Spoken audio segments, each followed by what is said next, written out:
ఏ యోగ్యత లేని నన్ను నీవు ప్రేమించినావు దేవా, ఏ అర్హత లేని నన్ను నీవు రక్షించినావు ప్రభువా. 4వ అధ్యాయం 2 నుంచి 4 వరకు చదువుకుందాం.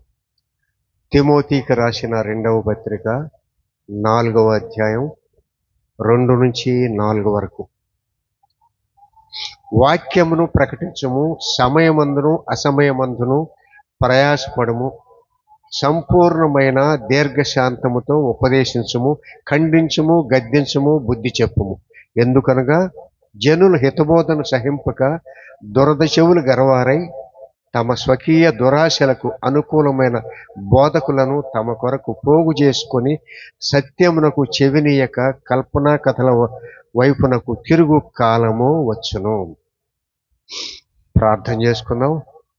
పరిశుద్ధుడ, ప్రేమ కలిగిన తండ్రి, కృపగలిగిన ప్రభువా, ఎంతో ప్రయాసపడి మరి ఇక్కడ స్థానిక దైవజనులు ఏర్పాటు చేసిన ఈ సభలను తొలి రోజు నీ సేవకుడైనటువంటి నేను మీ గురించిన వర్తమానాన్ని అందించబోచుండగా తండ్రి, నా నోట మీ మాటలు ఉంచమని, ఆత్మతో నన్ను నడిపించమని యేసు నామములో ప్రార్థించి వేడుకుంటున్నాం తండ్రి, ఆమేన్.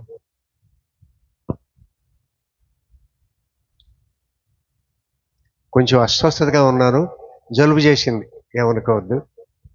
ఎందుకంటే మొన్న ఎండలో తిరిగాను బాగా. ఎండలో తిరిగితే జలుబు చేయటం ఏంటి అనుకుంటారు కదా, ఎండలో తిరిగినా కూడా జలుబు చేస్తుంది. సరే, ఇక్కడ మనం ఈరోజు చెప్పాలనుకున్న వాక్యం, నేను ఎంతో తరచి నెల రోజుల నుంచి ఏం చెప్పాలా, ఏ వాక్యం చెప్పాలి, ఏది సమయోచితంగా ఉంటుంది అనే దాని మీద చాలా అధ్యయనం చేస్తే మరి ఈ గ్రామానికి సంబంధించి, ఈ సేవకుడికి సంబంధించి ఏదైనా చెప్పాలనే ఉద్దేశం కలిగింది.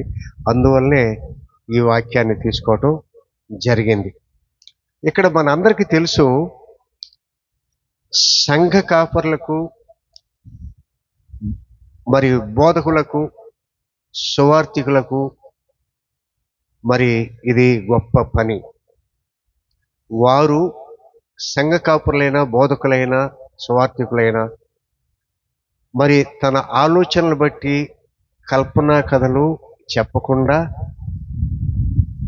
చిత్ర విచిత్రమైన భావాలు వ్యక్తం చేయకుండా, మరి తన అభిప్రాయాల్ని వెల్లడి చేయకుండా ఉన్నది ఉన్నట్లుగా వాక్యాన్ని ప్రకటించాలి. దేవుని వాక్యం మాత్రమే ప్రకటించాలి. అది కనుక ఇక్కడ మనం చదువుకున్న వాక్యంలో ఏంటంటే, సమయాల్లో దేవుణ్ణి ఆరాధించడానికి, ప్రార్థించడానికి, బైబిల్ చదువుకోవటానికి ఒక సమయం అంటూ ఏది ఉండకూడదు. సమయాల్లో ఉదాహరణకి నా గురించి నేను చెప్పుకుంటాను. నేను బండి మీద వెళ్ళేటప్పుడు కూడా ప్రార్థన చేసుకుంటాను మనసులో. ఏదైనా ఒక విషయం గుర్తుకొస్తే ఎవరి గురించైనా, నా గురించి కాదు, ఎవరి గురించైనా చెప్పుకుంటూ ఉంటాను. ఇంట్లో నేను రోజు 5-6 సార్లు ప్రార్థన చేసుకుంటాను. గంటల తరబడి చేయలేను, ఒక 5 నిమిషాలు 10 నిమిషాలు, ఒక 5-6 సార్లు తప్పనిసరిగా చేస్తాను ప్రార్థన. ఉదయాన్నే లేవగానే బైబిల్ చదువుకుంటాను, ప్రార్థన చేసుకుంటాను. స్నానాదులు ముగించిన తర్వాత మరొకసారి ప్రార్థన చేసుకుంటాను. బయటకు వెళ్ళబోయే ముందు ఒకసారి 2 నిమిషాలు ప్రార్థన చేసుకుంటాను. అది అలాగే, ఎందుకంటే దైవజనుడు చేయవలసిన క్రమం ఇది. మీరు కూడా అలాగే ఉండాలి అని నేను మనవి చేస్తున్నాను. మరి సమయాల్లో ప్రయాసపడాలి, వాక్యాన్ని ప్రకటించాలి, ప్రయాసపడాలి. అంత మాత్రమే కాదు, సంపూర్ణమైన దీర్ఘశాంతముతో ఉపదేశించాలి. సంపూర్ణమైన దీర్ఘశాంతంతో ఉపయోగించాలి. అంతేకాదు, దీర్ఘశాంతంతో ఉపయోగించాలని చెప్పిన దేవుడు ఇంకొక మాట కూడా చెప్పాడు. ఖండించుము, గద్దించుము, బుద్ధి చెప్పుము అని కూడా హెచ్చరించాడు. మరి పాస్టర్ గారు ఖండించినా, గద్దించినా, బుద్ధి చెప్పినా వింటారా? ఎట్టి పరిస్థితుల్లో వినరు. ముఖ్యంగా పెద్దలు అసలు వినరు. గ్రామాల్లో పెద్దలే పెత్తనం. కానీ ఆ విధంగా పెత్తనం చేసే పెద్దలకి దేవుడికి దూరం అవుతున్నారని వాళ్ళకి తెలియదు. పాస్టర్ మీద ఎవరు కూడా ఆధిపత్యం చేయకూడదు. నేను పాస్టర్ని కాబట్టి ఆ మాట చెబుతున్నాను అనుకోవద్దు. ఎందుకంటే పాస్టర్ అనే వ్యక్తి, పాస్టర్ అంటే, పాస్టర్ అనేది ఇంగ్లీష్ మాట. తెలుగులో అర్థం ఏమిటంటే క్రైస్తవ మత బోధకుడు అని అర్థం.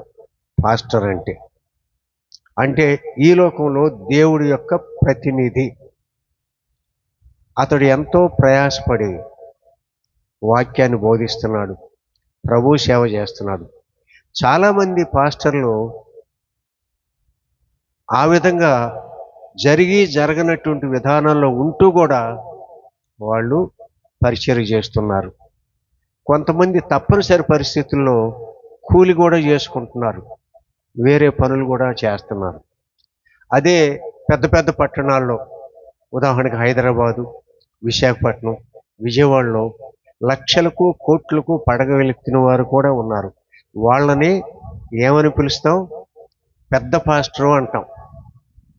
తప్పు, పరమ తప్పు. పెద్ద పాస్టర్, చిన్న పాస్టర్ అనే భేదం ఏమీ లేదు. కాకపోతే సీనియర్గా ఉన్నవాడిని పెద్ద పాస్టర్ అంటాం, జూనియర్గా ఉన్నవాడిని చిన్న పాస్టర్ అంటాం. బాగా డబ్బున్నవాడు సూటు బూటు వేసుకొని చెప్పిన వాడిని పెద్ద పాస్టర్ అనకూడదు.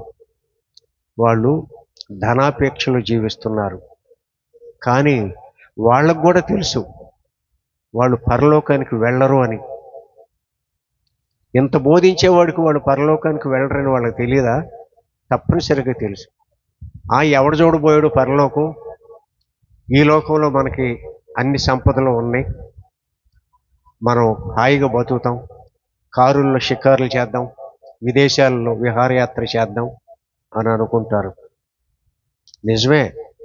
కానీ మీరు కూడా అటువంటి వారి దగ్గరికి వెళ్ళి 10 రూపాయలు వేసేవాళ్ళు 100 రూపాయలు వేస్తారు, 100 వేసేవాళ్ళు 500 వేస్తారు, 1000 రూపాయలు వేస్తారు. టీవీల్లో వాళ్ళు ఎక్కడో ఉండి ప్రసంగం చేస్తే టీవీలో చూసి ఆనందించి అక్కడున్న కానుకల పెట్టెలో 500 ఇంకా 10,000 అట్లా వేస్తారు.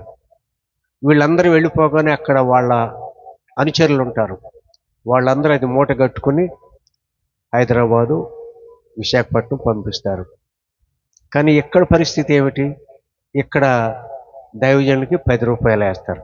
ఒకవేళ 100 నీ చేతిలో ఉంటే మీరేం చేస్తారంటే 100 చిల్లర మార్చుకోవటానికి ప్రయత్నం చేసి ఒక థమ్సప్, కోకోకోలా తాగి అక్కడ కూడా ఒక 10 రూపాయలు ఖర్చు పెడుతున్నారు.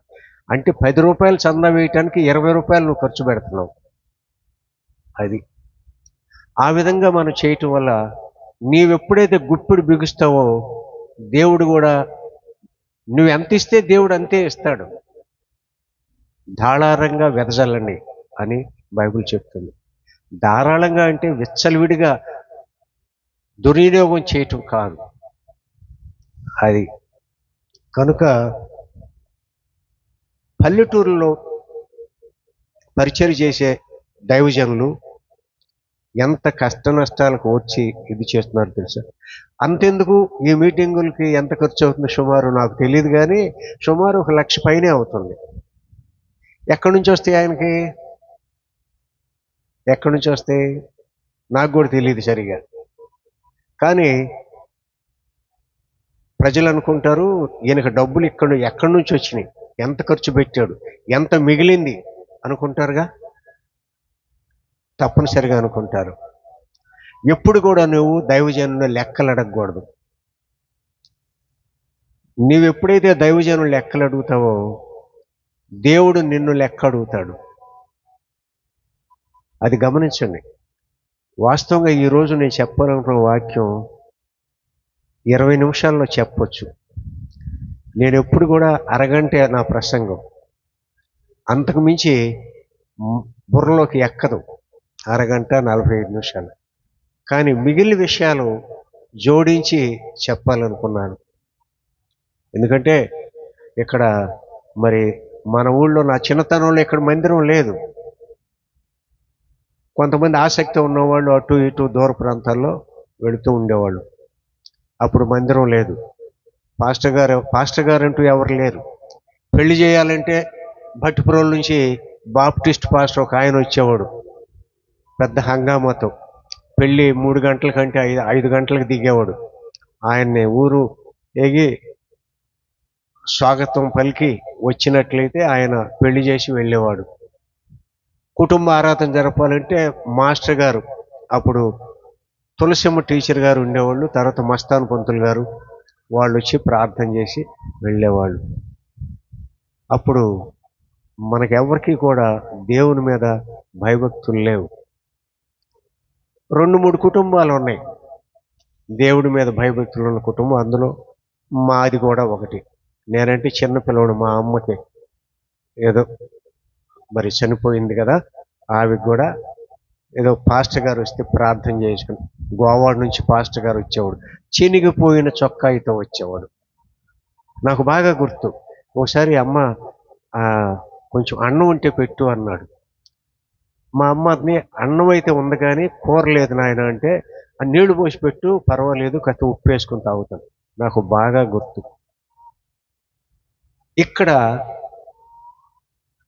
దీని మీద ఉండి నేను అబద్ధం చెప్పకూడదు. అది మీరు గ్రహిస్తే చాలు. కాబట్టి దైవజనులు ఏం చేయాలి? ఓర్పుతో బోధించాలి అని చెప్పిన దేవుడు ఖండించుము, బుద్ధి చెప్పుము, హెచ్చరించుము అని కూడా అన్నాడు. హెచ్చరిస్తే, ఖండిస్తే, బుద్ధి చెప్తే కొంతమంది వ్యసన పడతారు, బాధపడతారు. వాస్తవానికి వాస్తవాలు చెప్తే ఎవరూ సహించరు. ఒక మనిషి చేసే తప్పుని నువ్వు ఎత్తి చూపించేవారంటే వాళ్ళు తప్పనిసరిగా ఎదురు తిరుగుతాడు. అది వాస్తవమే. కానీ అబద్ధం చెప్పండి, ఎంతో రుచిస్తుంది. ఏమీ లేనప్పుడు ఎవరో ఒక స్త్రీ పురుషుని గురించి కల్పనా కథలు నువ్వు చెప్తే ఎంతో ఆసక్తితో నువ్వు వింటావు. అటువంటివి కూడదు. క్రిస్టియన్స్ అయినటువంటి మనం, క్రైస్తవులము, దేవుని బిడ్డలం. దేవుని వాక్యం చెప్తుంది, ఎవరైతే యేసు ప్రభువుని హత్తుకుంటారో వాళ్ళందరూ కూడా దేవుని బిడ్డలు. వాళ్ళందరూ కూడా దేవుని బిడ్డలు. యేసు ప్రభువు నమ్ముకున్న వాళ్ళందరూ కూడా నీతిమంతులే. కనుక మనం ప్రార్థన చేయటం కాదు, చర్చికి వెళ్ళటం కాదు, లేదా 10 రూపాయలు చందా వేయటం కాదు. నీ ప్రవర్తన ముఖ్యం, క్రియలు ముఖ్యం. క్రియలు లేని విశ్వాసం మృతం. క్రియలు లేని విశ్వాసము మృతం. అట్లాగే రోమీయులకు రాసిన పత్రిక 10వ అధ్యాయం 15లో కూడా ఒకటి చదువుకున్నాం. రోమీయులకు రాసిన పత్రిక 10వ అధ్యాయం 15. మైకు ఇస్తే బాగుంటుంది, లేకపోతే నేనే చదువుతాను. ప్రకటించువారు లేకుండా వారు ఎట్లు విందురు? ప్రకటించువారు పంపబడిన ఎడల ఎట్లు ప్రకటించుదురు? ఇందు విషయమై ఉత్తమమైన వాటిని గూర్చిన సువార్త ప్రకటించు వారి పాదము ఎంతో సుందరమైనవి అని వ్రాయబడి ఉన్నది. ఎక్కడ వ్రాయబడి ఉంది? మీకు ఒక విషయం తెలుసా? పౌలు గారు రాసిన పత్రికలో, పౌలు గారు మహాజ్ఞాని. ఆయన రాసిన 13 పత్రికల్లో 14వ పత్రిక ఆయన రాశాడో ఎవరు రాశారో తెలియదు. హెబ్రీయులకు రాసింది. ఎవరు రాశారో ఇంకా నిర్ధారణ కాలేదు. కొంతమంది ఆయనే రాశాడు అనుకుంటారు, కొంతమంది ఆయన రాయలేదన్నాడు. 13 గ్యారెంటీగా రాశాడు. ఆయన ప్రతిదీ కూడా పాత నిబంధనలో తీసుకున్న అంశాలు అన్నాడు, రాశాడు. వ్రాయబడిన ప్రకారం. ఎక్కడ వ్రాయబడింది? చూడండి, యెషయా 52:7 చూడండి. యెషయా 52:7. సువార్త ప్రకటించుచు, సమాధానము చాటించుచు, సువర్తమానము ప్రకటించుచు, రక్షణ సమాచారము ప్రచురించు వారి పాదములు నీ దేవుడు ఏలుచున్నాడని సియోనుతో చెప్పుచున్న వాని పాదములు పర్వతముల మీద ఎంతో సుందరములై ఉన్నవి అని దేవుడు రాస్తున్నాడు. సువార్తికుల పాదాలు సుందరములై ఉన్నవి అని అంటున్నాడు. దేవుడే హెచ్చించాడు సువార్తికుల్ని, మనుషులు కాదు. మనుషులు హెచ్చించవలసిన అవసరం లేదు, దేవుడే హెచ్చిస్తున్నాడు. సువార్త ప్రకటించే వాళ్ళ పాదములు. ప్రకటించేవారు లేకుండా వాళ్ళు ఎలా ప్రకటిస్తారు? కాబట్టి ప్రకటించే వాళ్ళు ఉండాలి. ప్రకటించే వారిని పంపబడిన ఎడల యేసు ప్రభు వారు ఏమంటాడు? లోకా సువార్తలోనూ ఉంది, మార్కు సువార్తలోనూ ఉంది, ఈ మత్తయి సువార్తలో కూడా ఉంది. ఈ రాజ్య సువార్త లోకమంతా ప్రకటించండి అని శిష్యులకు చెప్పాడు. శిష్యులు మరి కొంతమంది శిష్యులను పోగు చేసుకొని సువార్త ప్రకటించారు. మన దేశానికి మత్తయ్య వచ్చాడు, అంటే చెన్నైలో మత్తయ్యన వచ్చింది. చెన్నై వచ్చాడు, ఆయన చంపేశారు. మరి ఆయన సువార్త గట్టిగా చంపేశారు, అది మనందరికి తెలుసు. అట్లాగే యేసు ప్రభు వారు మొట్టమొదటి సువార్తికుడు. ఆయన కంటే ముందు వచ్చినోడు బాప్తిస్మిచ్చు యోహాను. వీళ్ళు కూడా సువార్తికులే. యేసుక్రీస్తు వారు పుట్టక ముందు సువార్త లేదు. యేసుక్రీస్తు వారు పుట్టక ముందు ఏముంది చెప్పండి? ధర్మశాస్త్రం ఉంది. ధర్మశాస్త్రాన్ని ఎవరు రాశారు? మోషే రాశాడు. నేను ప్రశ్నించనులే, ఎక్కువగా ప్రశ్నించి టైం వేస్ట్ చేయటం నాకు ఇష్టం లేదు. ధర్మశాస్త్రం అంటే ఏంటి? ఆదికాండం నుంచి ద్వితీయోపదేశకాండం వరకు 5 అధ్యాయాలు ధర్మశాస్త్రం అంటారు. ధర్మశాస్త్రం మీరు ఎప్పుడు చదివారో లేదో, చాలా గందరగోళంగా ఉంటుంది, అర్థం కాదు, గజిబిజిగా ఉంటుంది, బలులు అవి ఇవి అని ఉంటాయి. కానీ ధర్మశాస్త్రమే. దాన్ని కొట్టివేయటానికి రాలేదు అని యేసు ప్రభువే స్వయంగా చెప్పాడు. అయితే కొట్టివేశాడు. ఏ విషయంలో కొట్టివేశాడు అంటే, ధర్మశాస్త్ర కాలంలో పాపానికి నిష్కృతి లేదు. పాపం చేసిన వాడు శిక్ష అనుభవించవలసిందే. ధర్మశాస్త్ర కాలంలో వ్యభిచారం చేసిన స్త్రీ పురుషుని ఇద్దరిని రాళ్లతో కొట్టి చంపవలసిందే. కానీ యేసు ప్రభు వారు పుట్టిన తర్వాత దానికి స్వస్తి చెప్పి మనందరికీ కూడా పశ్చాత్తాపంతో కూడిన రక్షణ ఇచ్చాడు. తప్పు చేయటం మానవ సహజం. మనమంతా పాపంలో పుట్టి పాపంలో పెరిగిన వాళ్ళమే. కానీ నువ్వు ఎప్పుడైతే దేవుని సన్నిధికి వచ్చి బాప్టిజం పొంది రక్షణ పొందావో, ఇంకా ఆ పాపాలను వదిలేసినట్టు లెక్క. ఆ పాపాలనే వదిలేసిన లెక్క. అప్పుడు మనమంతా కూడా నీతిమంతులుగా తీర్చబడతాం. రాకడ సమయంలో మనం ఎత్తబడతాం. నేను అందరికీ మీరు చెప్పేది అదే. మనమంతా కూడా దేవుడు పేదల పట్ల చాలా కనికరం కలవాడు, విధవరాల పట్ల చాలా కనికరం కలవాడు, తండ్రి లేని వాళ్ళ పట్ల చాలా కనికరం కలవాడు. కనుక మన దేశంలో మనం చూస్తున్నాము, విదేశాల సంగతి వదిలిపెట్టండి. మన దేశంలో ఎక్కువగా పేదలైన వారు, బలహీన వర్గాల వాళ్ళే దేవుని సన్నిధికి వస్తారు. కారణాలు ఏమన్నా కూడా, కారణాలు మనం ఇక్కడ తెలుసుకోవద్దు, ఎక్కువగా వస్తారు. దేవుడు కూడా కోరుకునేది అదే. ఏమంటాడు? కంచెలలోకి వెళ్ళి కుంటివారిని గుడ్డివారిని తీసుకుని రండి అంటాడు. ఇంకా నా విందు సిద్ధంగా ఉంది, ఇంటి యజమాని విందు చేశాడు, ఇంకా ఖాళీ ఉంది, కంచెలలోకి వెళ్ళి తీసుకురమ్మంటాడు. కంచెలు అంటే ఏమిటి? బంధకాల్లో ఉన్నవాళ్ళు, కుంటి వాళ్ళని, గుడ్డి వాళ్ళని, అంగవైకల్యం కలవాళ్ళని అందరిని తీసుకురండి, పేదలైన వారిని తీసుకురమ్మంటాడు. యేసుప్రభు వారు చూసారా? అన్ని సువార్తల్లో ఉంది ఇది, ఒక యోహాను సువార్త తప్ప. తీసుకుని రమ్మంటాడు. అంత దయామయుడు, కరుణామయుడు. మీరు ఎప్పుడన్నా చూడండి, మా చర్చి వాళ్ళు చూశారు, ఫ్యాషన్ ఆఫ్ ది క్రైస్ట్, యేసుక్రీస్తుని సిలువ వేయబడినటువంటి పట్టబడి సిలువ వేసే అంతవరకు కూడా సినిమా ఉంటుంది, 2 గంటలు. అది చూసిన తర్వాత కళ్ళు చెమర్చని వాళ్ళు ఎవరూ ఉండరు. ఆయన్ని అరెస్ట్ చేసిన దగ్గర నుండి, యోధా ఇస్కరియోతు చూపించిన దగ్గర నుంచి సిలువ మరణం పొందే వరకు కూడా చూపిస్తారు. ఒరిజినల్గా ఎలా జరిగిందో అలా శాస్త్రీయంగా చారిత్రకంగా తీసిన సినిమా. అంటే యేసు ప్రభు వారు దేవుడు కదా, తనను తాను రక్షించుకోలేదా అని అన్యులు ఎగతాళి చేస్తూ ఉంటారు. ఎట్లా సిలువ మీద ఒక దొంగ అన్నట్లుగా, నువ్వు రక్షకుడు కదా, నిన్ను నువ్వు రక్షించుకుని మమ్మల్ని కూడా రక్షించుకోవా అంటాడు. ఇంకొకడేమంటాడు, నువ్వు నీ రాజ్యంలోకి వెళ్ళినప్పుడు నన్ను జ్ఞాపకం చేసుకో అంటాడు. ఆ మాటలో అర్థం ఏంటి? వాడు యేసు ప్రభు వారు దేవుడు అని గుర్తించాడు. ఆయన రాజ్యం ఒకటి ఉందని, అది పరలోక రాజ్యం అని వాడు గుర్తించి, నీ రాజ్యంలోకి వెళ్ళి నన్ను జ్ఞాపకం చేసుకో అంటే ప్రభు ఏమన్నాడు? నేడే నువ్వు నాతో పాటు పరదేశంలో ఉంటావు అన్నాడు. అంత దయామయుడు. మనం కూడా యేసు ప్రభు వారి సన్నిధికి వచ్చి రక్షణ అడగాలి. ప్రభువా నన్ను కూడా చేర్చుకో.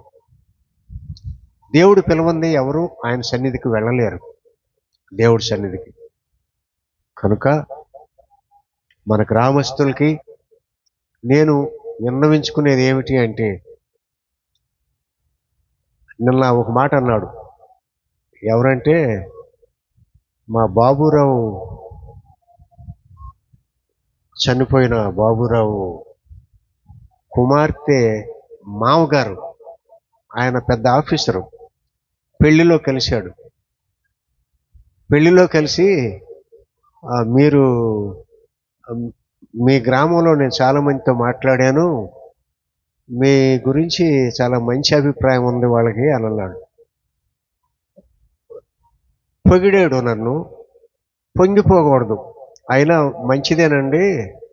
మేము చేసేది ఏమిటంటే, మాకు అక్కడ ఉండవలసిన అవసరం లేకపోయినా ఇల్లు కట్టుకున్నాం, ఎందుకంటే మాకు ఇల్లు ఉంది గోడవల్లి గ్రామంలో అని. రెండవది, అది ఖర్చుతో కూడుకున్న పనే. రెండవది ఏంటంటే, గ్రామస్తులతో కలిసి మనం మరణించిన తరువాత దక్షిణంగా వెళ్ళాల్సిందే అందరూ. అప్పుడు మనకేం తెలియదు, పాతి పెడతారు. మనం అనుకుంటాం ఊపిరాడదు కదా అనుకుంటాం, భయపడతాం. అమ్మో మరణ మరణ మరణ దినాన్ని మనం సమీపించగలమా అనుకుంటాం, భయపడతాం. కొంతమందికి, నాకు కూడా వస్తుంది ఆ ఆలోచన, అరే మరణ సమయంలో మన మనసు ఎలా ఉంటుంది అని. కాబట్టి నీవు దేవునిలో ఉన్నట్లయితే మరణ భయం నీకుండదు. నీవు మరణించిన వెంటనే పరదేశంలో ఉంటావు. నీ ఆత్మ దేవుని సన్నిధికి పోతుంది. నీవు నెమ్మది కలిగి ఉంటావు. నీవు దేవునికి వ్యతిరేకంగా ఉన్నావు అనుకో, నువ్వు ఎక్కడికి వెళ్తావు? పాతాళంలోకి వెళ్తావు. మరి ఆ విధంగా చూస్తే సువార్త ప్రకటన కోసం మరి అనేక మైళ్ళు నడుచుకుంటూ యేసు ప్రభు శిష్యులు, పౌలు గారు కూడా దుమ్ము ధూళి కొట్టుకుంటూ, ఆ రోజుల్లో ట్రాన్స్పోర్ట్ లేదు, విమానాలు లేవు, రైళ్లు లేవు, బస్సులు లేవు. కొంతమంది గుర్రాల మీద గాడిదల మీద వెళ్ళేవాళ్ళు, ఉన్నవాళ్ళు, లేని వాళ్ళు నడిచి వెళ్ళేవాళ్ళు. ఆ విధంగా మాసిన గడ్డంతో ఒకే చొక్కాయితో అంగీలు వేసుకునేవాళ్ళు వాళ్ళు.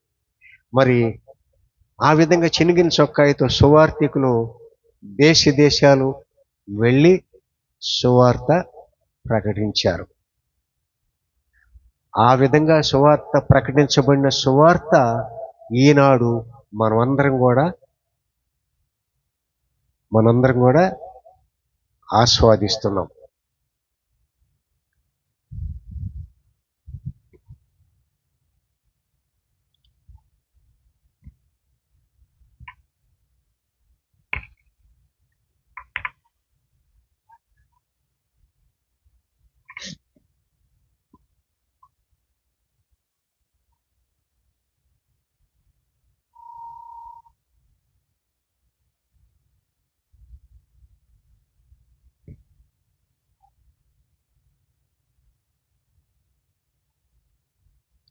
అలాగే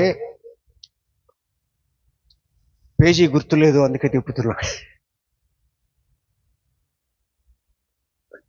కానీ ఈ సువార్త మనం ప్రకటించున్నాం కదా, ఏమంటారు? రోమిల్కి రాసిన 10:15లో చదువుకున్నాం కదా. అదే రోమిల్కు రాసిన పత్రిక 10:16లో చదవండి. రోమిల్కు రాసిన పత్రిక 10:16లో చదవండి. అయినను అందరూ సువార్తకు లోబడలేదు. ప్రభువా, మేము తెలియజేసిన సమాచారము ఎవడు నమ్మెను? అది.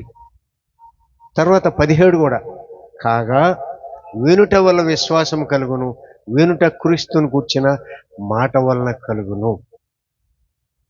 ఇవి మనం గుర్తుపెట్టుకోవాల్సిన కఠినమైన వాక్యాలు, అర్థం కాని విషయాలు. మనం వాటి జోలికి పోకుండా సరళమైనటువంటి భాషలో వ్రాయబడిన కొత్త నిబంధన చదువుకుంటే చాలు.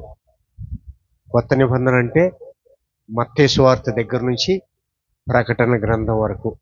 ప్రకటన గ్రంథం కూడా అర్థం కాదు, చివరికి యోహాను రాసిన పత్రికల వరకు చదువుకుంటే చాలు. మీరు ఆత్మీయ మేలు పొందటానికి ఇవి చాలు. అవకాశం ఉన్నప్పుడు పాత నిబంధన కూడా చదువుకోవచ్చు. ఇజ్రాయిల్లో అనేకులు సువార్తకు లోబడలేదు. సువార్తకు లోబడలేదు సరిగదా, వినేవాళ్ళు కూడా లేరు, విన్నవారికి విశ్వాసం కూడా లేదు. ఈనాడు కూడా మనం ఇజ్రాయెల్ గురించి మనం ప్రార్థిస్తాం కదా, ఇజ్రాయెల్ దేశాన్ని గురించి మనం ఎంతో ప్రార్థించాలి, యెరూషలేము గురించి ప్రార్థించాలి. కానీ అక్కడ క్రిస్టియన్స్ తక్కువ. కానీ క్రిస్టియను అనకూడదు, కానీ ఆ మాట అనలేం. కానీ వాళ్ళంతా కూడా దేవుణ్ణి నమ్ముకున్న బిడ్డలే, అంటే యెహోవా తండ్రిని నమ్ముకుంటారు. కారణం ఏమిటంటే ఈ వచ్చిన యేసుక్రీస్తు అనే వ్యక్తి రానయ్యున్నటువంటి మెస్సియా కాదు అని నమ్ముతారు వాళ్ళు. అర్థమైంది కదా. ఇజ్రాయేలీలు క్రిస్టియన్స్ కాదు అంటే అర్థం ఏమిటి అంటే వచ్చినటువంటి యేసుక్రీస్తు వారు రావలసిన మెస్సియా కాదు, రక్షకుడు కాదు అని వాదిస్తారు. మొండి వాదన. కొంతమంది యెహోవా విట్నెసెస్ అంటారు. యెహోవా నమ్మేవాళ్ళు కూడా అదే సిద్ధాంతం. మన సంఘాలు ఉన్నాయి, కొన్ని సంఘాలు, వాళ్ళు కూడా అదే పద్ధతిలో నమ్ముతారు. అక్కడ యోహాను రాసిన పత్రిక 1:11లో అంటాడు, ఆయన తన స్వకీయుల యొద్దకు వచ్చెను, కానీ ఆయన స్వకీయులు కూడా ఆయనను నమ్మలేదు. స్వకీయులు ఎవరు అంటే ఆయన తోబుట్టువులు. ఆయన పరిశుద్ధాత్మతో పుట్టినవాడు. ఆ తరువాత మరియను యేసోబు వివాహం చేసుకున్నాడు. కాబట్టి యేసోబు ద్వారా పుట్టిన వాళ్ళు ఎవరు అంటే యోదా, యోసే, యాకోబు అనేవాళ్ళు. ఇంకా ఆడపిల్లలు కూడా ఉన్నారు, వాళ్ళ ప్రస్తావన బైబిల్లో లేదు. వాళ్ళంతా పుట్టారు. వాళ్ళు కూడా యేసుక్రీస్తు వారు జీవించి ఉన్న కాలంలో ఆయనను నమ్మలేదు. కానీ ఆయన మరణించి తిరిగి లేచిన తర్వాత వీళ్ళు సువార్తికులుగా బయలుదేరారు, కానీ హతసాక్షులయ్యారు. మరి యోదా, యోసే, యాకోబు అనువారు ఆయన తమ్ముళ్ళు. మరి ఆయన జీవించి ఉన్న కాలంలో ఆయన నమ్మలేదు. యెషయా ఈ విషయమై ముందుగానే ప్రవచించాడు. అది చదువుకుందాం. 53, యెషయా 53:1. మేము తెలియజేసిన సమాచారము ఎవడు నమ్మెను? చాలు. మేము తెలియజేసిన సమాచారము ఎవడు నమ్మెను? బైబిల్లో అత్యంత ఆశ్చర్యం కలిగించే అధ్యాయాల్లో ఇదొకటి. 53వ కీర్తన. 53వ కీర్తన. మరి ఈ 53వ కీర్తన వ్రాయబడిన కాలం యేసుక్రీస్తు వారు పుట్టుకకు 700 సంవత్సరాల పూర్వం వ్రాయబడింది. 700 సంవత్సరాలకు పూర్వం వ్రాయబడింది, యేసుక్రీస్తు వారు పుట్టుకకు ముందు. మరి వాళ్ళకి ఎలా తెలుసు? అదంతా కూడా దర్శనం, అదే దర్శనం. మీకు తెలుసా, ఒక విషయం చెప్తాను ఈ మధ్యలో, అంటే దాని వాక్యానికి సంబంధం లేదు. కళలు దర్శనాలు అని అంటారు కదా. దేవుడు కళలో మాట్లాడతాడు. మరియతో యేసు కళలో మాట్లాడాడు. నీకు పరిశుద్ధాత్మ వల్ల నువ్వు గర్భం దాలుస్తావు, నీకు బిడ్డ పుడతాడు, అతడు రక్షకుడు, యేసు అని పేరు పెట్టు అని. తరువాత దర్శనంలో మాట్లాడతాడు. దర్శనంలో ఎవరు చూశారు? దానియేలు చూశాడు, యెహెజ్కేలు చూశాడు. దర్శనానికి కళలకి తేడా ఏమిటి అంటే, కళ అంటే రాత్రిపూట నువ్వు నిద్రించేటప్పుడు వచ్చేది కళ. అన్ని కళలు దేవుని సన్నిధి నుంచి వచ్చినాయి అని అనుకోకూడదు. కొన్ని దేవుడు చూపిస్తాడు. దర్శనం అంటే ఏమిటంటే, నువ్వు నిలుచున్న చోటన, కూర్చున్న చోటన నువ్వు నీ స్థితిని మర్చిపోయి దేవుని వాక్యం మాత్రమే వింటావు. అది దర్శనం. అంటే సబ్కాన్షియస్ అంటారు ఇంగ్లీష్లో. ఒక రకమైనటువంటి మనకు మత్తు కలిగి మన చుట్టూ ప్రపంచాన్ని మనం చూడము, అది మనకు తెలియదు. దేవుని వాక్యం వినపడతారు, దానిని దర్శనం అంటారు. ఈ దర్శనం చూసిన వాళ్ళు చాలామంది ఉన్నారు, ప్రవక్తలు. నేటి దినాల్లో దర్శనం కరువైంది. కళల ద్వారా కొందరికి మరి దేవుడు చూపిస్తూ ఉండొచ్చు, మరి నాకైతే ఆ అనుభవం లేదు. మరి ఆయన యేసుక్రీస్తు వారు పాపుల కోసం పడవలసిన బాధ్యత అన్ని పడ్డారు, శిలువ మరణం పొందాడు, మనందరికీ తెలుసు. మరి ఈ అధ్యాయంలో వివరించబడిన అన్నీ కూడా యెషయా ముందుగానే దర్శనంలో చూశాడు. అంత మాత్రమే కాదు, దావీదు కూడా ఎన్నో సుమారు 75 కీర్తనలు రాసినటువంటి దావీదు తన 22వ కీర్తన 1వ అధ్యాయంలో 22వ కీర్తనలో 1వ వచనం చదువుకుందాం. నా దేవా, నా దేవా, నీవు నన్నేల విడనాడితివి, ఆ, ఉమ్, ఆ, ఆ, ఉమ్, ఆ, ఉమ్.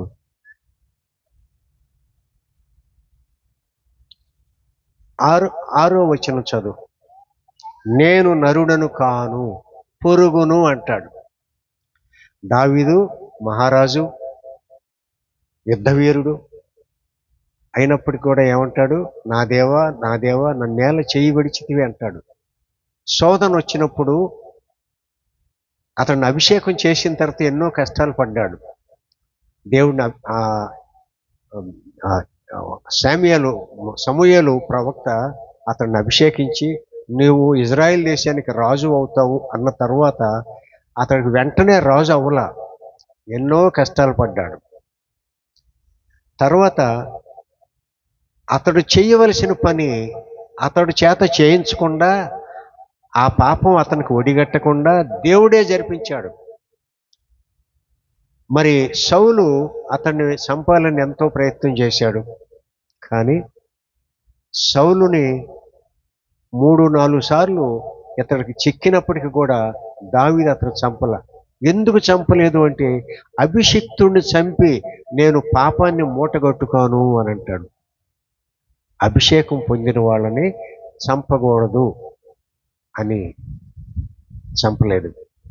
అయితే యుద్ధంలో ఫిలిష్తీయులతో పాటు యుద్ధంలో సౌలు చనిపోయాడు, సౌలు కుమారుడు కూడా చనిపోయాడు. అప్పుడు ఇజ్రాయెల్ దేశానికి రాజు అయ్యాడు. రాజు అయిన తర్వాత చుట్టుపక్కల దేశాలన్నీ కూడా జయించాడు. పశ్చిమాన మధ్యధరా సముద్రం నుంచి, దాన్నే మహాసముద్రం అంటారు, తూర్పున ఈనాడు మనం చూస్తున్నటువంటి ఇరాన్, ఇరాక్ దేశాల వరకు, ఉత్తరాన సిరియా దేశం, దక్షిణాన అరేబియా దేశం వరకు కూడా మొత్తాన్ని జయించాడు. మీకు ఒక విషయం తెలియదు, ఆ రోజుల్లో ముస్లిం మతం లేదు. ఆ రోజుల్లో ముస్లిం మతం లేదు. యేసు ప్రభు కాలంలో ఇరాను, ఇరాకు, సిరియా, జోర్డాను ఈ దేశాలన్నీ కూడా విగ్రహారాధికులే. వాళ్ళు కూడా విగ్రహాలే, తన ఇష్టం వచ్చినట్టు విగ్రహాన్ని చేసుకుని ఆరాధించేవాళ్ళు. ఈ మతం ఎప్పుడు వచ్చింది అంటే క్రీస్తు మరణించిన తర్వాత 600 సంవత్సరాలకి మహమ్మద్ ప్రవక్త పుట్టాడు. మహమ్మద్ ప్రవక్త పుట్టినప్పుడు ఆయన క్రీస్తు బోధలు బాగా చదివి అర్థం చేసుకుని కొత్త విధానాలని ప్రజలకు వినిపించాడు. బలవంతంగా వాళ్ళని మరి ముస్లిమ్స్గా మార్చాడు. ఆయన సొంత ఏది దాన్ని ఏమంటారు, కాన్స్టిట్యూషన్, సొంత రాజ్యాంగాన్ని రాసి వాళ్ళకి వినిపించి యెహోవా పేరు అల్లా అని పెట్టుకుని అల్లానే మన దేవుడు అని ప్రకటించాడు. దాని గురించి ఎక్కువగా మనం వివరించుకోవద్దు. నేను పురుగును, నరుల చేత నిందించబడిన వాడను, ప్రజల చేత తృణీకరింపబడిన వాడను అంటున్నాడు. దావీదు ఈ మాటలు తనను గురించే కాక జరుగుబోవు 700 సంవత్సరాల తరువాత పుట్టబోయే యేసు ప్రభువుని గురించి కూడా మాట్లాడాడు. చూడనల్లని వాడుగా ఉన్నాడు అని. యేసు ప్రభు వారిని కొరడాలతో కొట్టినప్పుడు రక్తశక్తమైన శరీరంతో, ముఖంతో, ఒక కన్ను ఆయనకి ఉబ్బి లావుగా ఉంటుంది. అది ఆ సినిమాలో కూడా చూపిస్తాడు. ఒక కన్ను మాత్రమే చూడగలుగుతాడు. మరి 150 కేజీలు గల సిలువ, దాని బరువు, 9 అంగుళాల మేకులు 3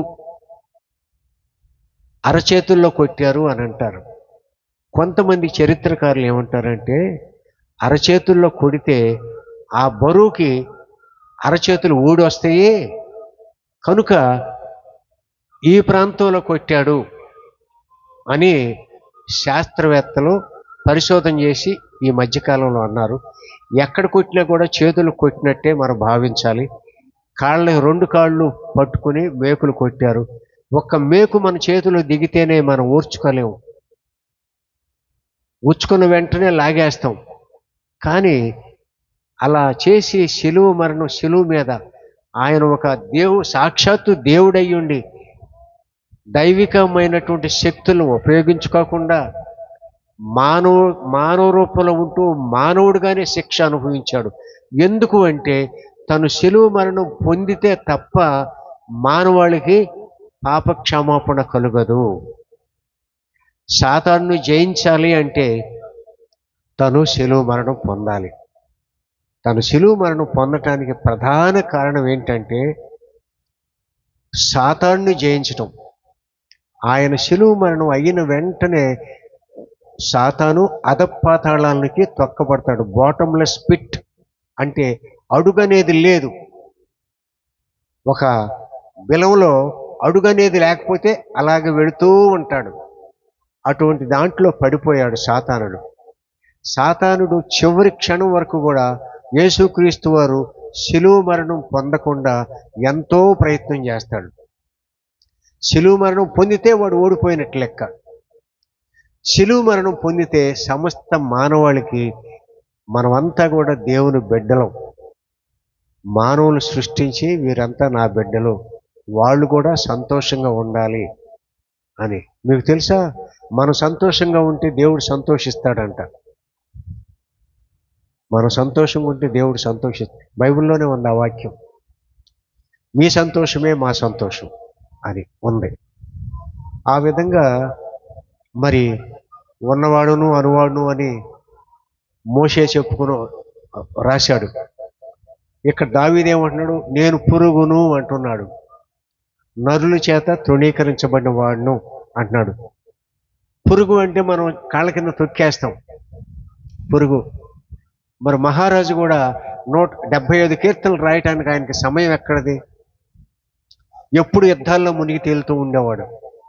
రాజుల గ్రంథం చదవండి, 1వ రాజులు 2వ రాజులు, లేకపోతే సమూయేలు, 1వ సమూయేలు 2వ సమూయేల్లో ఎన్ని యుద్ధాలు చేశాడు. ఎక్కడ పోయినా కూడా ప్రభువా వాళ్ళ మీదకి నేను యుద్ధానికి పోదునా లేదా అంటే పో అంటాడు దేవుడు. ఒక్కోసారి వెళ్ళవద్దు, నువ్వు ఇటు తిరిగి వెళ్ళు అని సలహా ఇచ్చాడు. ఎక్కడ కూడా దావీదు అపజయం అనేది లేదు.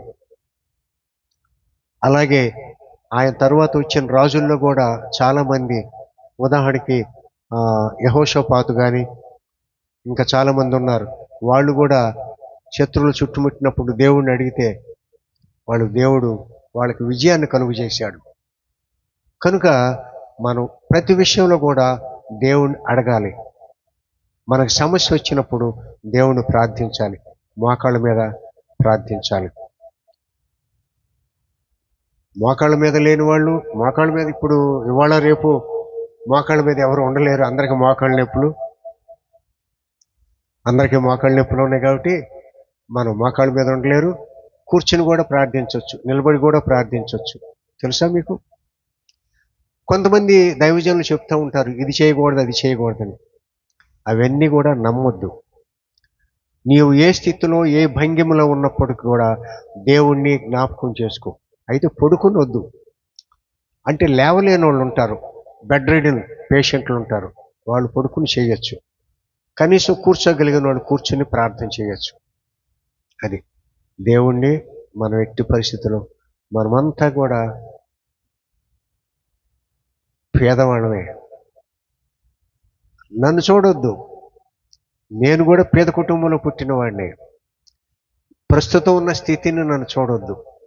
పేద కుటుంబంలో పుట్టి ఎన్నో కష్టాలు అనుభవించి ఆ పిమ్మట దేవుడు నన్ను ఈ స్థితిలో ఉంచాడు. మీకు మీ పిల్లలకు కూడా ఈ స్థితి కలగొచ్చు. ఎప్పుడు కలుగుతుంది? నీవు దేవుడి మీద నమ్మకంతో ఉన్నట్లయితే. నీవు పిల్లల కన్నావా? ఆడపిల్లల కన్నావా? ఎలా పెంచాలి? మగపిల్లల కన్నావా? ఎలా పెంచాలి? ఒక ఆవిడ ఎస్తేరమ్మ అని మా చర్చిలో ఉంది. ఎస్తేరమ్మ కమ్మవారు. ఆవిడ పాపం బ్రెస్ట్ క్యాన్సరు ఆపరేషన్ చేశారు. పేరు కూడా మార్చుకుని ఎస్తేరమ్మ అని పెట్టుకుంది. ఆవిడ కొడుకు కోడలు సినిమాల్లో ఉన్నారు. సినిమాలంటే ఆ టీవీల్లో ఏదో ప్రోగ్రాంలు వస్తే, దాని పేరు నాకు తెలియదు కానీ, ఒకడు కొజ్జేవాళ్ళలాగా ఉంటాడు. వాడు ఆడవాళ్ళనందరినీ కూడా ఏదేదో అంటాడు, ఏమే వసే అని పిలుస్తాడు. క్లాస్ ఆడవాళ్ళు కూడా వాడి చేత, వాడు ముఖం చూస్తే వికృతంగా ఉంటాడు కొజ్జేవాళ్ళలాగా. వాడు వసే ఏమే అని పిలుస్తాడు. వాళ్ళ చేత నువ్వు పాడవే అంటాడు, నువ్వు డ్యాన్స్ చేయవే అని అంటాడు. అటువంటి అగ్లీ వికృతమైనటువంటి టీవీ సీరియల్స్లోను సినిమాల్లోనూ, ఈ మధ్య వచ్చే సినిమాలు ఎలా ఉంటున్నాయి చూసేవాళ్ళకి మీకు తెలుసు. నేనైతే 30 సంవత్సరాలైన సినిమాలు మానేసి, 30 25 గుర్తులేదు. సరే, ఏదేమప్పటికి కూడా చెప్పబోయేది ఏంటంటే, వాళ్ళకు ఒక కొడుకున్నాడు 10వ తరగతి పరీక్షలు. వాడు ఈ మొబైల్ ఫోన్కి అలవాటు పడి, మొబైల్లో ఏదో ఒక యాప్ ఉందంట, నాకు ఆ పేర్లు కూడా తెలియదు. అది ఒక బహు ప్రమాదకరమైనటువంటి యాప్. అది చూసి చూసి చూసి వాడు మైండే పోయింది. ఆ సెల్ లాగేస్తే జుట్టు బీక్కుని పిచ్చివాళ్ళలాగా ఉంటాడు. పరీక్షలు రాయాలి, 10వ తరగతి పరీక్షలు. నేను రాయను పరీక్షలు అన్నా. వాడు కొట్టినా తిట్టినా ఎంత చేసిన వాడు ఆ మొబైలే. అంత ఎడిక్షన్ అంటే అంత అలవాటు కూడా కరెక్ట్ వాడు కాదు. అడిక్షన్ అంటే అంత దురలవాటు. బాగా తాగుతున్నాడు అనుకో, ఎడిక్షన్ అంటాం. ఆ విధంగా ఆవిడ చెప్పే రోజు ప్రార్థన చేయమంటది మనవని గురించి. నేను చెప్పానమ్మా, ప్రార్థన చేస్తాం, కానీ మనం ఎవరి గురించి అయితే ప్రార్థన చేస్తామో వాళ్ళకు ముందు విశ్వాసం ఉండాలి. ఆ అబ్బాయికి దేవుడు తెలియదు, దెయ్యము తెలియదు. తల్లిదండ్రులు కూడా సినిమా ఫీల్డ్లో ఉన్నారు. మరి అయినా మేము ప్రార్థన చేస్తాం, ఒక్కోసారి దేవుడు వినొచ్చు అని. కనుక మనం పిల్లల్ని పెంచేటప్పుడు విచ్చలవిడిగా పెంచటం ప్రమాదకరం. ఈ రోజుల్లో మొబైల్ ఫోన్స్ అస్తమానం ఇవ్వకండి. మొబైల్ ఫోన్స్ చదువుకుందాం తరువాత వాక్యం. సువార్తను గురించి ప్రభు ఆరోహణమై వెళ్లే ముందు ఏమని చెప్తాడు శిష్యులతో? తను చెప్పిన మాటలు ఏంటంటే, మార్కు సువార్త 16-15 చదువుకుంది. సమయం నేనే చదువుతాను. మరియు మీరు సర్వలోకమునకు వెళ్ళి సర్వ సృష్టికి సువార్త ప్రకటించుడి అని మార్కు సువార్తలు అంటాడు. ఇదే విషయాన్ని మత్తయి సువార్త 28వ అధ్యాయం 19వ వచనంలో కూడా ఉంటుంది. అలాగే లూకా సువార్త 24వ అధ్యాయంలో కూడా ఉంటుంది, చూడవచ్చు. ఎందుకు ప్రభు అలా అన్నాడు అంటే, సువార్తను ఎందుకు ప్రకటించమన్నాడు అంటే, జనులందరినీ కూడా దేవుడు ప్రేమిస్తున్నాడు. సమస్త మానవాళిని దేవుడు తన బిడ్డలుగా ప్రేమిస్తున్నాడు. ఉన్నవాడు, లేనివాడు, పేదవాడు, ధనికుడు, ఆ కులం ఈ కులం అని అనకుండా అందరినీ ప్రేమిస్తున్నాడు. మీకు తెలుసా, అచ్చంగా మనం పేద కుటుంబంలోనో ఏది చిన్న కులాల్లో పుట్టిన వాళ్ళకే దేవుడు అనుకోవద్దు. వాళ్ళను కూడా ప్రేమిస్తున్నాడు దేవుడు. వాళ్ళ కోసం కూడా దేవుడు ఎదురు చూస్తూ ఉంటాడు. మరి జనులందరినీ కూడా దేవుడు ప్రేమిస్తున్నాడు. మనమంతా కూడా ఆయన బిడ్డలమే. ఒక తండ్రి తన బిడ్డలను పాలించినట్లుగా, లాలించినట్లుగా దేవుడు మనల్ని కూడా లాలించి ఇచ్చేస్తాడు. బైబిల్లో ఒక మాట ఉంది, వర్షం అందరి మీద పడుతుంది. అచ్చంగా విశ్వాసుల మీద పడుతుందా? విశ్వాసుల మీద పడుతుందా? విశ్వాసులు వేసిన పొలమే బాగా పండుతుందా? అవిశ్వాసులు వేసిన పొలం పండదా? అది పండుతుంది, ఇది పండుతుంది. దేవుడు అందరినీ ప్రేమిస్తున్నాడు. సమస్త మానవాళికి కూడా సూర్యుడు అందరి మీద ఉదయిస్తున్నాడు, చంద్రుడు అందరి మీద ఉదయిస్తున్నాడు. ఆయన మన కొరకు పుట్టాడని, మన కొరకే మరణం అయ్యాడని, మన పాపాలని నివృత్తి చేసుకుని రక్షణ మార్గంలోకి వెళ్ళాలని దేవుడు ఆశ. నా ఆశ ఏంటో తెలుసా? నేను ఎప్పుడు మా సంఘస్థులతో చెప్తూ ఉంటాను, మనమంతా కూడా పరలోకంలో కలుసుకోవాలని. మనమంతా పరలోకంలో కలుసుకోవాలి అంటే ఏం చేయాలి? నీవు దేవుణ్ణి హత్తుకో. క్రియాపూర్వకమైన విశ్వాసం వట్టిదే చాలదు. నువ్వు మోకాలతో ఉండేసి గంట ప్రార్థించినా కూడా నువ్వు పరలోకానికి వెళ్ళలేవు. రోజంతా బైబిల్ చదివినా పరలోకానికి వెళ్ళలేవు. ముందు నీకు క్రియలు కావాలి. చూపులో తేడా ఉందా? క్రియల్లో తేడా ఉందా? హృదయ వాంఛల్లో ఉన్నావా? అవన్నీ తెలుసుకో. భార్య భర్తకు ద్రోహం చేయకూడదు, భర్త భార్యకు ద్రోహం చేయకూడదు. ఇవి చాలా ముఖ్యమైనవి. అవి ఉన్నప్పుడు మోహపు చూపుతో నీవు ఉన్నంతకాలం పరలోకానికి ఎట్టి పరిస్థితుల్లో నీవు వెళ్ళలేవు. అది గుర్తుపెట్టుకోండి. ఏదో పాస్టర్ గారు చెప్పి వెళ్ళే అని అనుకోవద్దు. నేను చదువుకున్నది, ఆచరించేది నేను మీతో చెప్తున్నా. నేను చదివింది, ఆచరించేది మీతో చెప్తున్నా. మరి ఆ విధంగా క్రీస్తు పుట్టిన తరువాత సువార్త అనే పదం పుట్టింది. క్రీస్తు పుట్టక ముందు సువార్త అనే పదం లేనే లేదు. కొందరు నిద్రపోతున్నారు, కొందరు నిద్రపోతున్నారు. సరే, ఏది విషయం. మరి ఈ విషయమై పౌలు తిమోతికి రాసిన పత్రిక, మొదటి పత్రిక 5వ అధ్యాయం, తిమోతికి రాసిన మొదటి పత్రిక 5వ అధ్యాయం 17-18 చదువుకుందాం. బాగుగా పాలన చేయు పెద్దలను, విశేషంగా వాక్యమందును ఉపదేశమందును ప్రయాసపడి వారిని రెట్టింపు సన్మానమునకు పాత్రులుగా ఎంచవలెను. 18వ వచనం. ఇందుకు నూర్చెడు ఎద్దు మూతికి చిక్కము వేయవద్దు అని లేఖనము చెప్పుచున్నది. మరియు పనివాడు తన జీతమునకు పాత్రుడు. ఇక్కడ పనివాడు ఎవడు? పనివాడు ఎవరు అంటే పాస్టర్. జీతానికి పాత్రుడు. పాస్టర్ ఉద్యోగం చేయట్లేదు, ఏమీ చేయట్లేదు. ఎక్కడి నుంచి వస్తాయి ఆయనకి డబ్బులు? మీరు ఇస్తేనే కదా. బైబిల్లో ఉంది, లేవీ కాండంలో మొత్తం అదే. లేవీలు దేవుడు స్వాస్థ్యం ఇవ్వల, వాళ్ళంతా పూజారులు.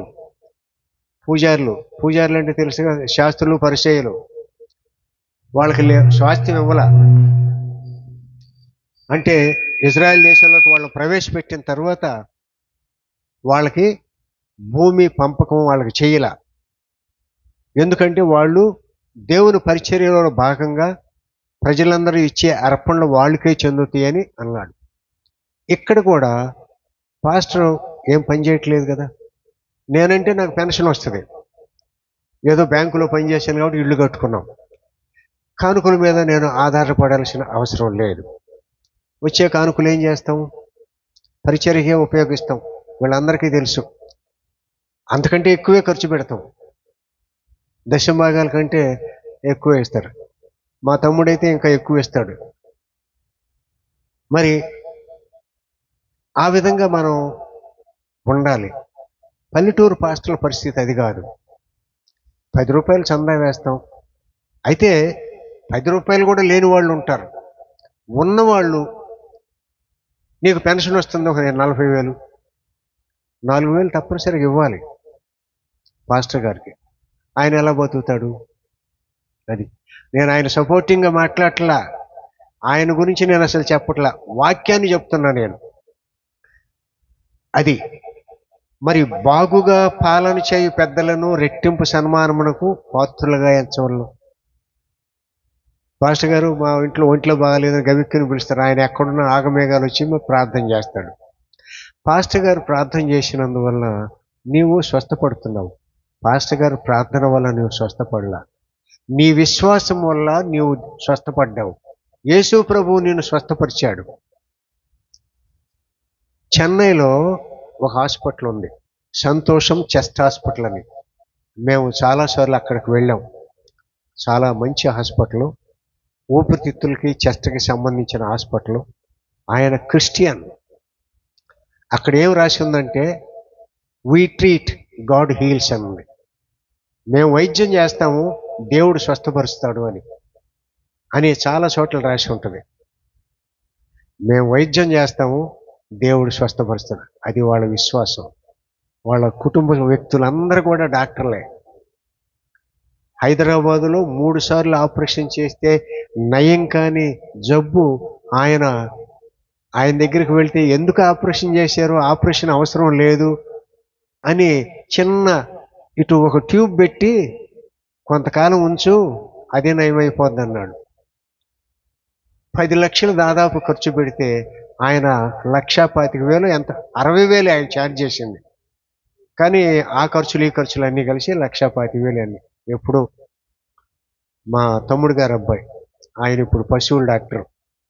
సరే, ఏది ఏమైనప్పటికీ కూడా తిమోతి రాసిన మొదటి పత్రిక 3వ అధ్యాయం 1 నుంచి 6 వరకు చదువుకున్నాం. నేను కూడా తీస్తాను ఉండండి కొంచెం, ఎందుకంటే తిమోతికి రాసిన మొదటి పత్రిక ఎవడైనాను ఉండనమ్మా 3వ అధ్యాయం 1 నుంచి 6. ఎవడైనాను అధ్యక్ష పదవిని ఆశించిన ఎడల అట్టివాడు దొడ్డ పనిని అపేక్షించుచున్నాడను మాట నమ్మదగినది.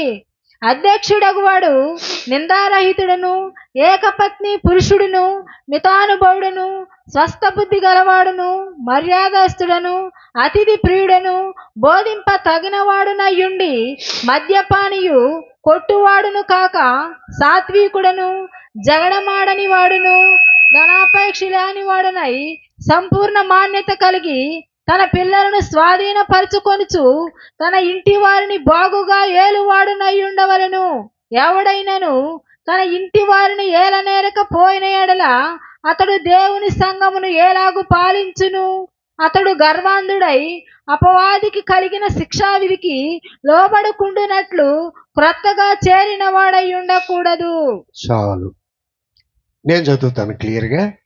ఎవడైనాను అధ్యక్ష పదవి ఆశించిన ఎడల అట్టివాడు దొడ్డ పనిని ఆపేక్షించున్నాడను మాట నమ్మదగినది.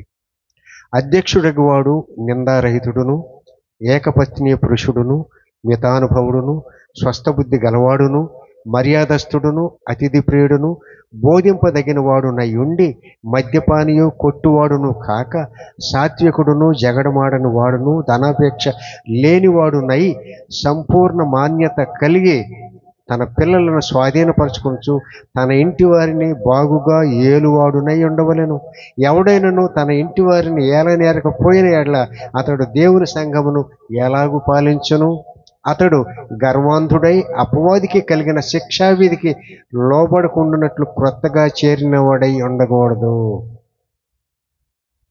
ముందుగా ఇందులో ఒక్క మాట మనం తెలుసుకుంటే చాలు.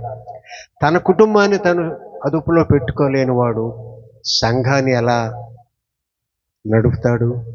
అది దీని అర్థం. ఇక్కడ చాలా రాశాడు.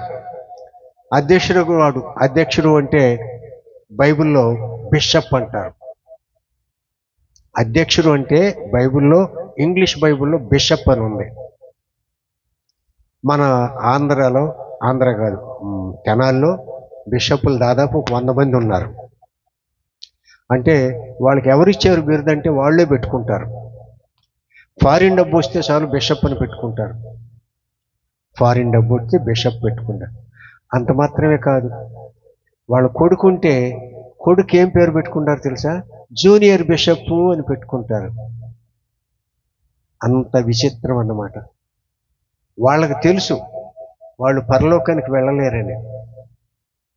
ఎట్టి పరిస్థితుల్లోనూ పరలోకానికి వెళ్ళలేరు. వాళ్ళు నరకం కాచుకుని కూర్చుంటుంది.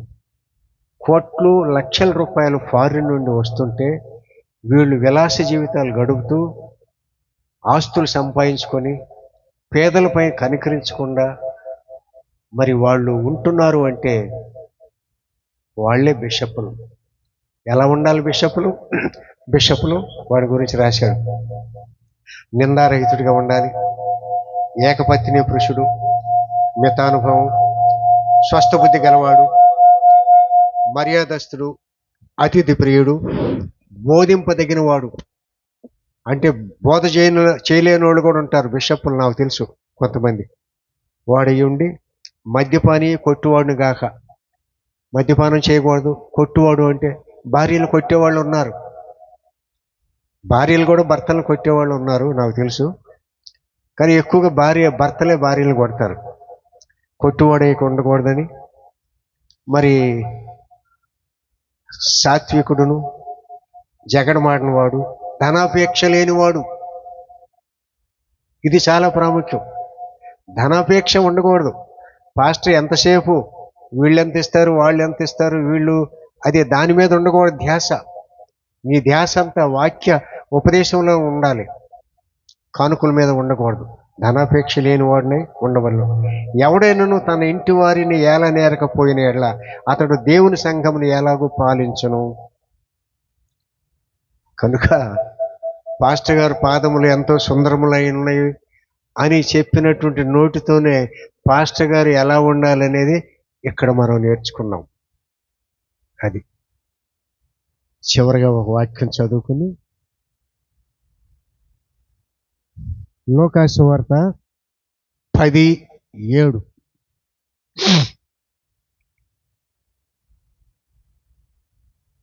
ఇది లోకాసు వార్త. వారు మీకిచ్చు పదార్థములను తినుచు త్రాగుచు ఆ ఇంటిలోనే ఉండుడి. పనివాడు తన జీతమునకు పాత్రుడు, ఇంటింటికి తిరగవద్దు. చాలు. యేసు ప్రభు వారు సువార్తకి శిష్యులను పంపేటప్పుడు మీరు ఏ ఇంటికి వెళ్తారో ఆ ఇంట్లోనే బస చేయండి, ఇంటింటికి తిరగొద్దు బిచ్చగాళ్ళలాగా అని అంటారు. అంటే అప్పటి పరిస్థితులను బట్టి యేసు ప్రభు వారు శిష్యులకు చెప్పాడు. కానీ ఈ రోజుల్లో ఒక ఇంట్లో వాళ్ళే పాస్టర్ను పోషించలేని స్థితిలో ఉంటారు.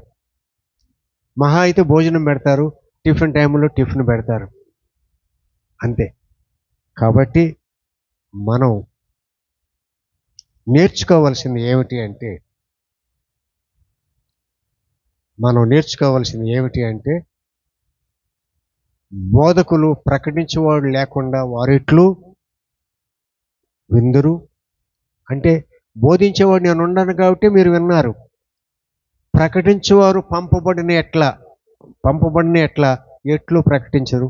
అంటే నన్ను ఎవరు పంపించారు? పంపబడిన ఎట్లా? పాస్టర్ గారు ఆహ్వానించారు. దేవుడు ఆలోచన కలుగు చేశాడు ఆయనకి. పాస్టర్ గారి ఇష్టం కాదు, పాస్టర్ గారికి ఆలోచన కలుగు చేసిన వాడు దేవుడు. ఇందు విషయమై ఉత్తమమైన వాటిని గూర్చిన సువార్త ప్రకటించువారు పాదములు ఎంతో సుందరమై ఉన్నవి. కనుక మనం దైవజనుల పట్ల ఎలా ఉండాలి? ఆయన పట్ల గౌరవభావం ఉండాలి. ఆయన మనకంటే చిన్నవాడైనప్పటికీ కూడా. కానీ నా ఉద్దేశం ప్రకారం యవ్వనస్తులు దైవజనులుగా ఉండకూడదు. యవ్వనస్తులు ఒక 50 సంవత్సరాలు పైబడిన వాళ్ళు, నేను విదేశాల్లో ప్రసంగికులు చూస్తాను, అమెరికాలో కానీ ఇంగ్లాండ్లో కానీ, వాళ్ళంతా ముసలోళ్ళు, పాస్టర్స్ ముసలోళ్ళు. అయితే ఇవాళ రేపు అందరూ కుర్రోళ్ళంతా కూడా ఏదో ఉద్యోగాలు లేక ఏమి లేక 10వ తరగతి ఫెయిల్ అయిన వాళ్ళు, ప్యాంటు కూడా తొడుక్కోవటానికి చేతగాని వాళ్ళు, సూటు బూటు వేసుకుని టై కట్టుకుని వాళ్ళు పోస్టర్స్లో నా గురించి కూడా పాస్టర్ గారు వేశాడు. మరి ఎందుకు వేశారో తెలియదు. సూటు అవన్నీ నాకు ఇష్టం ఉండదు, మామూలుగా వేయచ్చు. అయితే మేము ఆఫీసర్సం కాబట్టి మాకు సూటు బూటు అలవాటే మాకు. ఆ విధంగా మనం పరిచర్యలో మనల్ని మనం హెచ్చించుకుంటున్నాం. ఎప్పుడైతే నువ్వు మనల్ని మనం హెచ్చించుకుంటావో నీవు తగ్గించబడతావు అని మనందరికీ తెలుసు. మనం హెచ్చించవలసింది ఎవరిని అంటే ప్రభువును మాత్రమే హెచ్చించాలి. ప్రభు సేవకుడిని గౌరవించటం నేర్చుకోవాలి. ప్రార్థన చేసుకున్నాం.